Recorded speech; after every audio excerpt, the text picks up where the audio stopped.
নমস্কার, সবাইকে স্বাগত আমার channel secrets of cooking with মানিতে।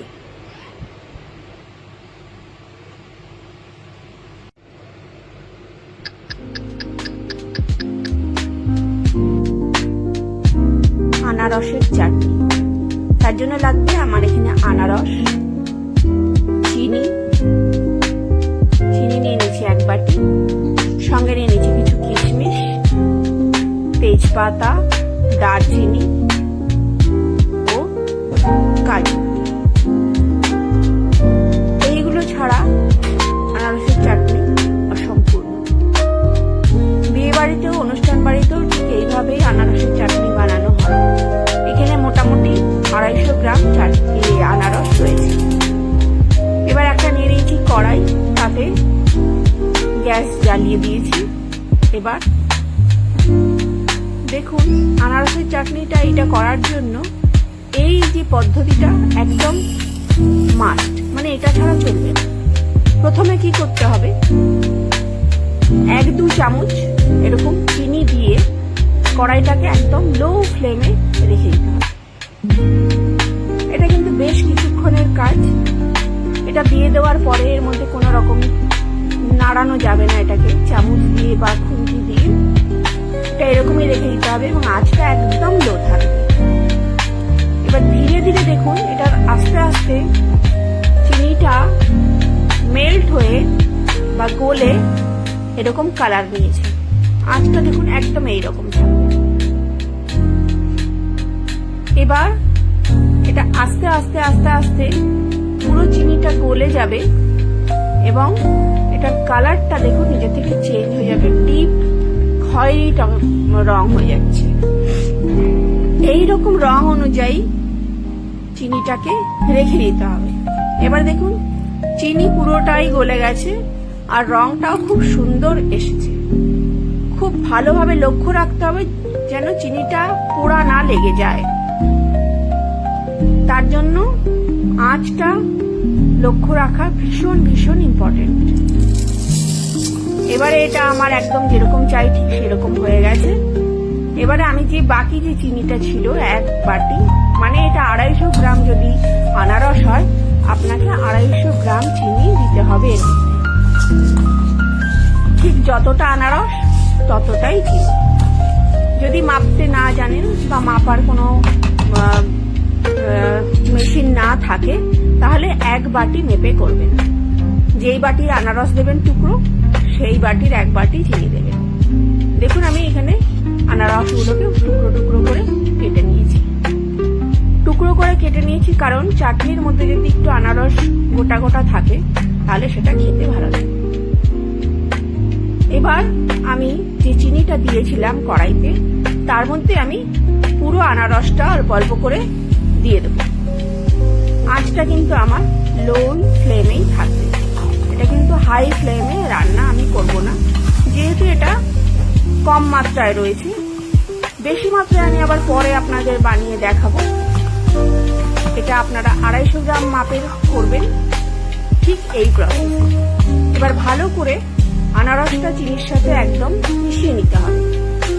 আমি একটু ছোট পাত্রই নিয়েছি, যেহেতু আমি লো ফ্লেমে করব, তাই আমার বেশি বড় পাত্র প্রয়োজন নেই।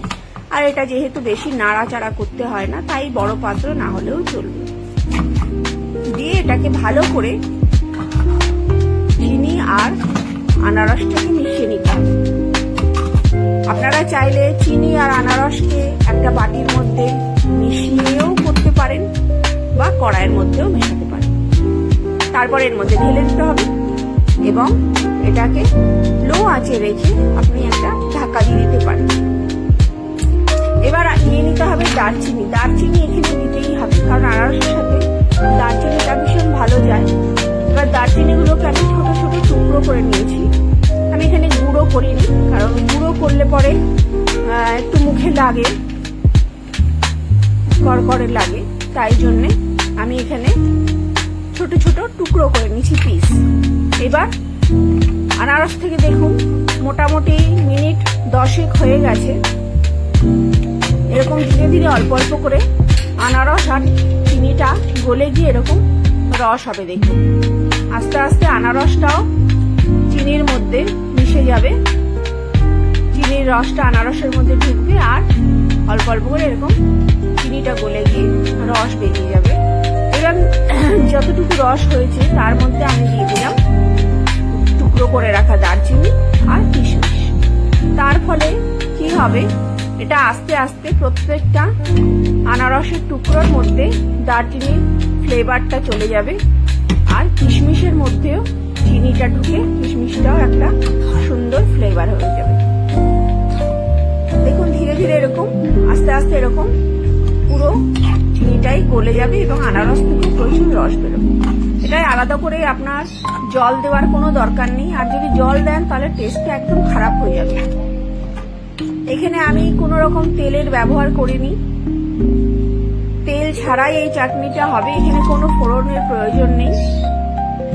এরপরে আমি দিয়ে দিলাম কিছু কাজু, আপনারা চাইলে কাজুগুলোকে ভেঙেও দিতে পারেন, আমি গোটা কাজু দিয়েছি।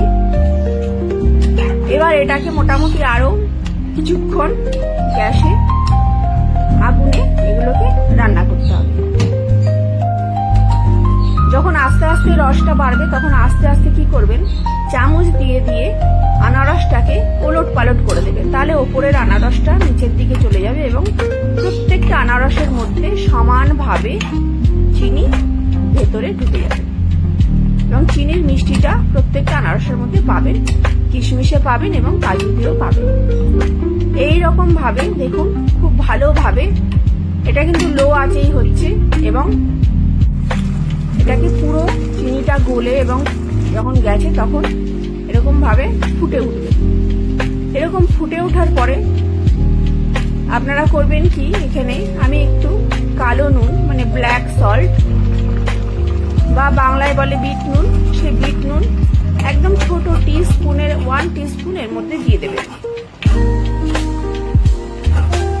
তারপরে মোটামুটি 2 মিনিট ভালো করে ফুটে নেওয়ার পরে এটাকে গ্যাসটা অফ করবেন। ফোটার পরে আপনারা গ্যাসটাকে বাড়িয়ে দিতে পারেন। এখানে আমার চাটনির যে শিরাটা সেটা একটু বেশি লাগবে, কারণ এটা একটু পাতলা বেশি পছন্দ করি, তাই আমি একটু বেশি রেখেছি পাতলা হিসাবে। আপনারা চাইলে এটাকে আর একটু ঘন করে নিতে পারবেন, তবে বেশি ঘন করবেন না, তাহলে আনারসের যে পিসগুলো আছে সেগুলো ঠিক ভালোভাবে মুখে পড়বে না। এবার দেখুন এটা চাটনিটা পুরো ঠান্ডা হয়ে গেছে। এবার ঠান্ডা হয়ে যাওয়ার পরে দেখুন এটা এইরকম দেখতে হয়েছে। এবার এটাকে একটা পাত্রে ঢালুন, এইভাবে বানান। দেখুন আনারসের চাটনি ভীষণ ভালো হবে, ভীষণ ভালো খেতে হবে, ঘরেই আপনারা অনুষ্ঠান বাড়ির মতো স্বাদ পাবেন। আর বানিয়ে আমাকে অবশ্যই কমেন্ট করবেন কেমন হলো। যদি কিছু অসুবিধা হয় বা যদি কিছু জানতে হয় তাহলে আমাকে কমেন্ট করবেন। আর এই ভিডিওটা দেখার জন্য সবাইকে অনেক ধন্যবাদ। ভালো লাগলে একটা সাবস্ক্রাইব করে নেবেন, যারা সাবস্ক্রাইব করেননি একটা লাইক করবেন আর একটু শেয়ার করে দেবেন। আবার দেখা হবে আপনাদের সাথে একটা নতুন এবং অন্য কোনো রেসিপি নিয়ে। ততক্ষণ সবাই ভালো থাকবেন, সুস্থ থাকবেন।